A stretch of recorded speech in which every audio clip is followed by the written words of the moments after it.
Olá, muito bem, todos sejam bem-vindos. Eu sou o professor Odmarcos e nós vamos falar sobre metodologia do trabalho científico.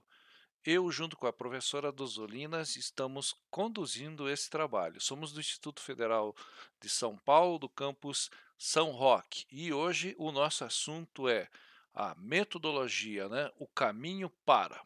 Então, para nós começarmos, eu gostaria de pedir para, ou melhor, gostaria de convidá-los, né, a fazer uma reflexão, o que vem à cabeça de vocês quando nós falamos metodologia do trabalho científico, né? O que vem, né, em pauta, o que vem na cabeça de vocês, o que vem na reflexão.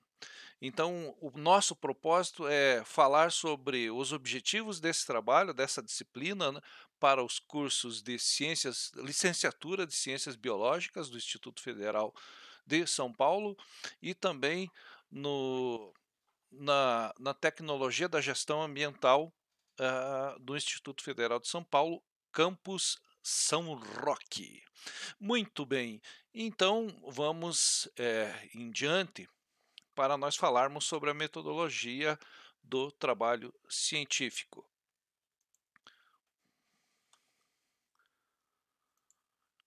Olha só, então, toda vez que nós falarmos em metodologia, método em grego significa para, um caminho para. Então, o nosso estudo ele é marcado pela observação das normas, das regras, das técnicas, da escrita e da leitura científica no ensino superior.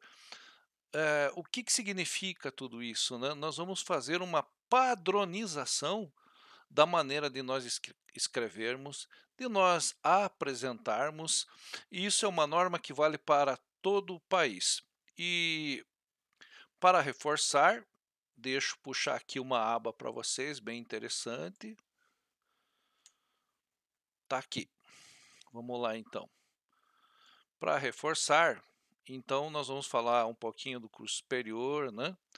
Eh, Todos que estamos entrando agora para uma nova fase da nossa vida, para uma nova fase profissional, uma nova fase acadêmica, de estudos, após uma conquista fantástica, maravilhosa, né, que vocês conseguiram entrar para uma grande instituição, nós vamos estudar, nós vamos falar, nós vamos refletir como se procede esse estudo, como se procede esse conhecimento, como que vocês vão relatar, como que vocês vão fazer os relatórios, como vocês vão passar para a comunidade, além dos muros escolares, né? Então, lembrando aqui, nós temos, quando falarmos em ensino superior, nós vamos ter três conceitos, três situações indissociáveis, que é ensino, graduação, que é o caso de vocês, né, das licenciaturas, é o caso da tecnologia da gestão ambiental. Então, dentro desse contexto, nós temos ensino, extensão e pesquisa. Isso forma o tripé, são os pilares da academia, são os pilares do ensino superior. E em breve eu vou falar sobre cada aspecto. Dentro desse contexto, nós vamos falar um pouquinho sobre legislação, e nem sempre é bom, né, falar sobre legislação porque é o crivo da lei, mas, como em toda situação, nós precisamos entender. Então, mais uma vez falando, então, ensino significa que nós vamos aprender, nós vamos literalmente fazer aqui um curso, né? Depois nós vamos dar continuidade a esse curso e depois também dentro da continuidade nós vamos fazer pesquisa. Então, olha só que interessante. Quando nós falarmos em ensino superior, quando nós falarmos em metodologia científica, nós também temos o crivo da legislação, ou seja, da lei. Então esse tripé ele está amparado na legislação, né? Ele está na Constituição. Deixa eu puxar aqui a Constituição para nós não esquecermos. Então, olha só, a Constituição brasileira, né? Aqui tem um lembrete para todos nós. Então não tem como desassociar, né, também do crivo da lei. Então está lá no artigo 207, vocês podem buscar, podem pesquisar, né? E também dentro da legislação nós temos da Lei de Diretrizes e Bases, ó, nós já estamos falando em metodologia, aqui eu peguei o crivo da lei, a legislação, o artigo 43 que fala das finalidades, né? Eu coloquei finalidade aqui no singular para porque eu vou falar de cada uma, en passant, de maneira bem sutil, e depois nós, ao longo do nosso curso, nós vamos entrando em detalhes. Então vejam bem, então eu falei em método, eu falei em legislação, para nós falarmos da finalidade do curso superior, da finalidade do ensino superior, que ele está pautado também na lei. Então, qual que é a finalidade? É o aprendizado da cultura, ciência, pensamento reflexivo. Não só o aprendizado, mas uma formação profissional, uma divulgação dessa formação profissional, né? Então, a universidade, os institutos federais, eles buscam a pluralidade da formação. Já são duas que nós estamos falando, ciências biológicas, nós estamos falando aqui da gestão ambiental, mas poderíamos falar da informática, poderíamos falar da medicina. Então, é a formação de profissionais para o desenvolvimento da ciência, da cultura, do pensamento reflexivo, para o desenvolvimento também do nosso país, dos nossos estados, da nossa cidade.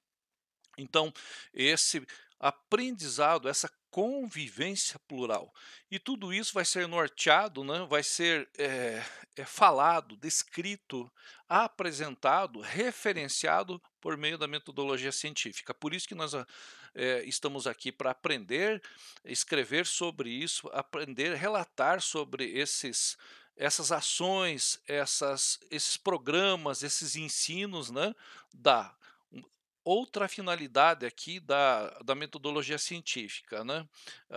E também do ensino superior, a pesquisa.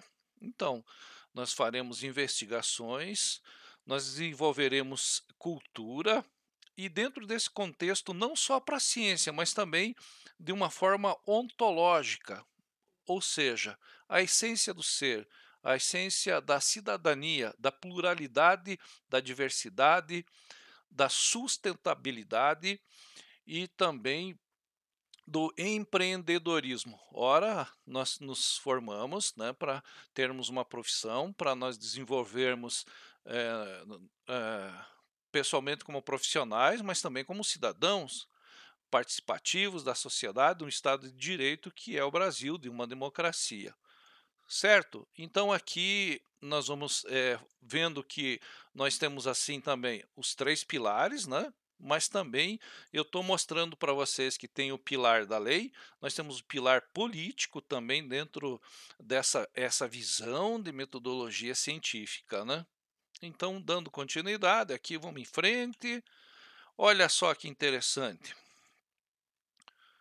É, deixa eu fechar aqui só um pouquinho. Vamos lá então, próximo quadro, deixa eu puxar um pouquinho aqui. Então, dentro da universidade, dentro da nossa formação e da metodologia científica, nós vamos observar desafios, dilemas, reflexões e ações, seja na instituição de ensino, seja na sociedade, que vai envolver ciência, cultura, tecnologia, sustentabilidade, sociedade, e eu falei para vocês também o empreendedorismo.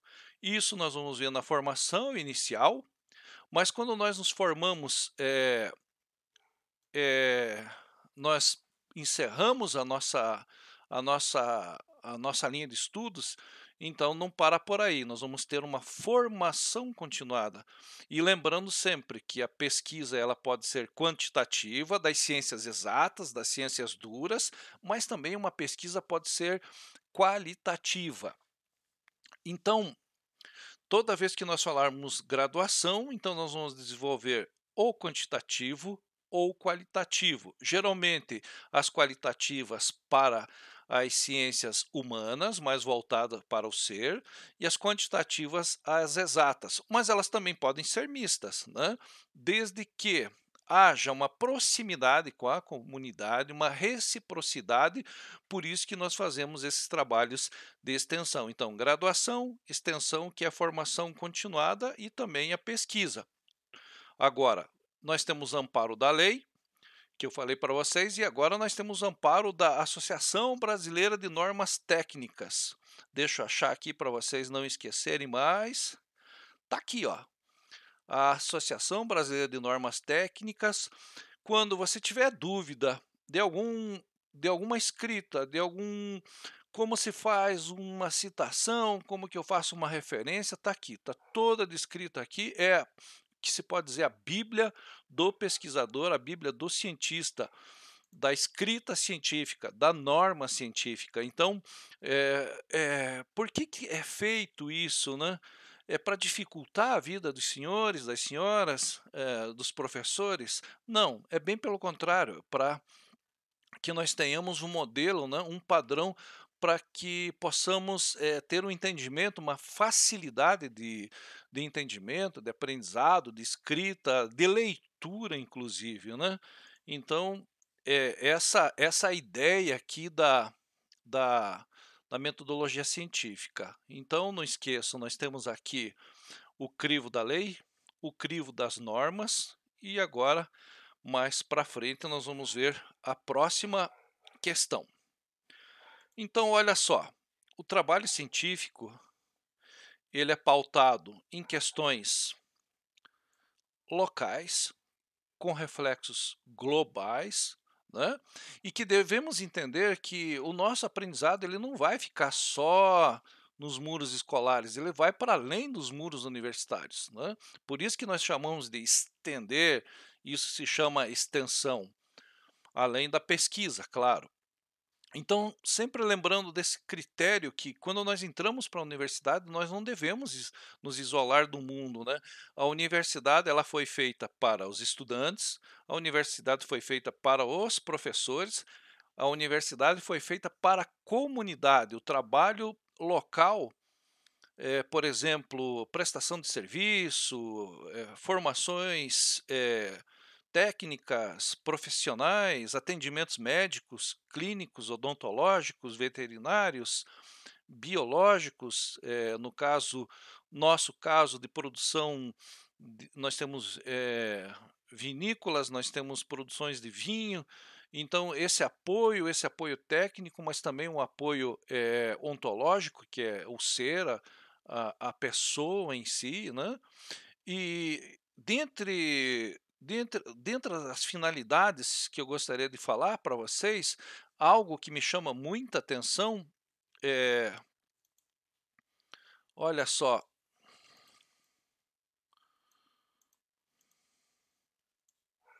deixa eu colocar aqui, eu falei da graduação, né? É, deixa eu marcar aqui. Então, aprendizado local, aprendizado global, e a universalização e aprimoramento da educação básica. Então, o ensino superior ele vai falar com a educação básica. Como? Nós vamos dar suporte, nós vamos dar formação, nós vamos dar capacitação para os professores, não só para os profissionais, como profissionais da escola, como tecnologia, desenvolvimento de tecnologia, processos. Então, a extensão, a graduação, ela vai trabalhar dentro desse contexto. Também, né, não devemos esquecer que, que a extensão ela vem logo após a graduação, né, formação inicial, a formação continuada, e depois aqui lembrar que nós temos a pesquisa, né? Infelizmente no Brasil a pesquisa vem sofrendo maus tratos, né? Nós não temos subsídios, já estamos ouvindo falar que universidades vão fechar, mal consegue pagar luz, água, né? Mas aí é outra conversa. Então, aqui nós estamos falando das questões teóricas, né? Das questões que embasam a metodologia científica, o tripé, né? Do curso superior, do ensino superior. E então essa é a ideia que eu tenho aqui para passar para vocês. Então, o porquê, né, de estudar essa metodologia científica, não numa questão pragmática, mas um entendimento técnico, né, reflexivo, lógico, e é muito importante pensar de forma lógica quando nós falamos em metodologia científica. Bom, deixa eu ver o que que eu tenho aqui para vocês agora. É algo muito importante, né, que eu tenho para vocês nesse exato momento. Então, o que que eu tenho? Eu tenho a minha gratidão, né, pela atenção de vocês, pelo interesse que vocês estão demonstrando, né, pelo conhecimento, né. Então eu fico muito feliz, isso dá bastante, eh eh, estímulo, né, para nós podermos pesquisar, dar continuidade à pesquisa. Vejam que o professor também não para, né. Eu continuo a estudar, eu continuo fazendo formação, né. Nós, não temos como parar, por quê? Porque a ciência ela se transforma a cada momento, as tecnologias elas se superam a cada instante. Se eu falar aqui de uma determinada tecnologia, eu posso ser intempestivo. Assim como se eu for falar de alguma lei, eu posso ser intempestivo. Então, é um exercício hercúleo diário que nós temos que fazer em cima da legislação, que nós temos que fazer nas normas. As normas estão mudando. Por exemplo, vou dar aqui foi mudado alguns detalhes em referências, né. Então, sim, são detalhes sutis, mas que se o pesquisador observar, né, ele vai se destacar como uma pessoa, que tem bastante observação, que está atento, né, a essas mudanças. Então, de uma forma profissional, de uma forma ontológica, ou seja, respeitando a ética, o ser, e então eu acredito que seria, essa proposta que nós temos nessa aula de hoje, né, para falar o porquê da da metodologia científica, né, para nós entendermos, né, como procedermos, como escrevermos, como relatarmos as nossas pesquisas, os nossos trabalhos. Muito obrigado, espero que tenha gostado, contribuído para a formação de vocês. Eu vou deixar essa apresentação em forma de PDF lá no nosso Moodle. E falando em Moodle, por favor, eu gostaria que vocês pudessem fazer uma viagem diária, né, sempre que puder, dar uma passadinha, dar uma olhada lá, porque é um veículo escolhido para a instituição para nós nos comunicarmos. Um grande abraço e até a próxima, pessoal.